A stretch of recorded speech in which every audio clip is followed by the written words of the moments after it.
मसीह यीशु के नाम में आप सब की सलामती हो। आज हम कलाम मुक़द्दस में से पढ़ेंगे पैदाइश की किताब और उसका 9वां बाब पहली आयत से।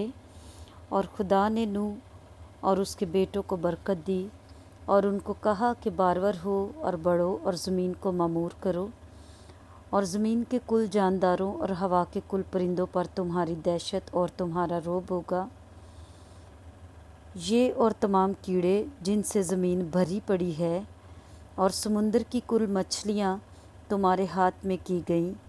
हर चलता फिरता जानदार तुम्हारे खाने को होगा। हरी सब्ज़ी की तरह मैंने सब का सब तुमको दे दिया, मगर तुम गोश्त के साथ खून को जो उसकी जान है ना खाना। मैं तुम्हारे खून का बदला ज़रूर लूँगा, हर जानवर से उसका बदला लूँगा। आदमी की जान का बदला आदमी से और उसके भाई बंद से लूँगा। जो आदमी का खून करे उसका खून आदमी से होगा, क्योंकि खुदा ने इंसान को अपनी सूरत पर बनाया है। और तुम बारवर हो और बढ़ो और ज़मीन पर खूब अपनी नस्ल बढ़ाओ और बहुत ज़्यादा हो जाओ। और खुदा ने नूह और उसके बेटों से कहा, देखो मैं खुद तुमसे और तुम्हारे बाद तुम्हारी नस्ल से और सब जानदारों से जो तुम्हारे साथ हैं, क्या परिंदे, क्या चौपाए, क्या ज़मीन के जानवर, यानी ज़मीन के उन सब जानवरों के बारे में जो कश्ती से उतरे अहद करता हूँ।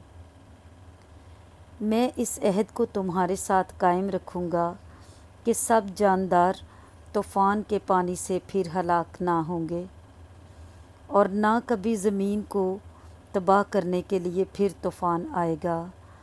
और खुदा ने कहा कि जो अहद मैं अपने और तुम्हारे दरमियान और सब जानदारों के दरमियान जो तुम्हारे साथ हैं पुश्त दर पुश्त हमेशा के लिए करता हूँ, उसका ये निशान है कि मैं अपनी कमान को बादल में रखता हूँ।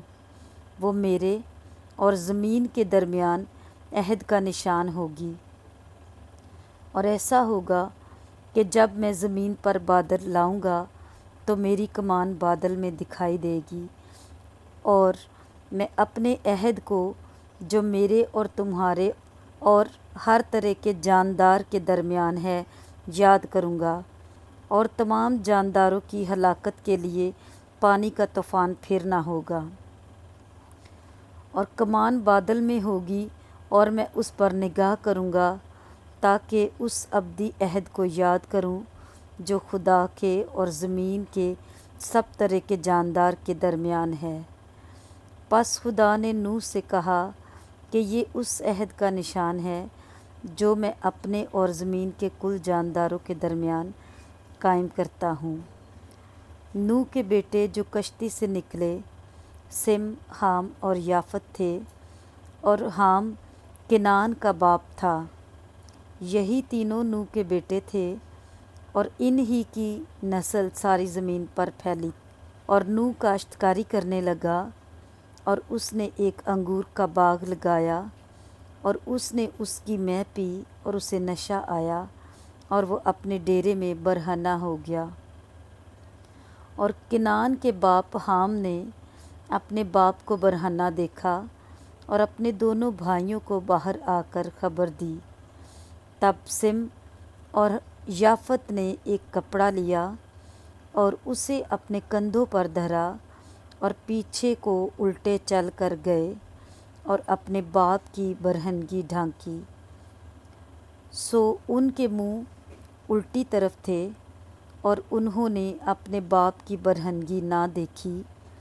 जब नूह अपनी मैं के नशा से होश में आया, तो जो उसके छोटे बेटे ने उसके साथ किया था उसे मालूम हुआ, और उसने कहा कि केनान मलाउन हो, वो अपने भाइयों के ग़ुलामों का ग़ुलाम होगा।